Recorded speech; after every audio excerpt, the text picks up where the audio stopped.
My wife and I were sitting there with our little girl, was a month old at the time, and trying to get her to sleep, and we just hear a scream and somebody pretty much running through our front door. So I run to the door, and it's Bobbi Jo screaming help, and Dustin had Logan in his arms and he wasn't breathing. He just was almost to a black color around his lips and his whole face. He wasn't getting any oxygen. So Dustin had the nasal aspirator, which is that little blue bulb thing that everybody knows. I was trying to use that aspirator to clear his airways, but no matter what, he was just shaking like that. He couldn't breathe, he couldn't cry, he couldn't do anything.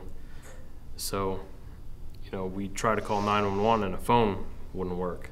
And so I just grabbed him and just shoved it further down his throat and started sucking some stuff out and getting it out and giving him a couple breaths and tipping him over, trying to get whatever's going on and down in there out. And I gave him a couple breaths and still nothing, so I tipped him over and tapped on his back and suctioned some more, gave him a couple breaths, and he let out a cry. And I was like, oh, thank goodness.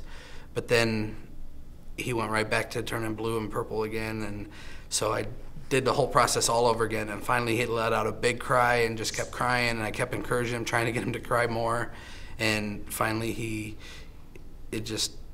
started breathing again and came back to his normal self. When he started to cry the first time and then he stopped again, I just remember I didn't know what to do.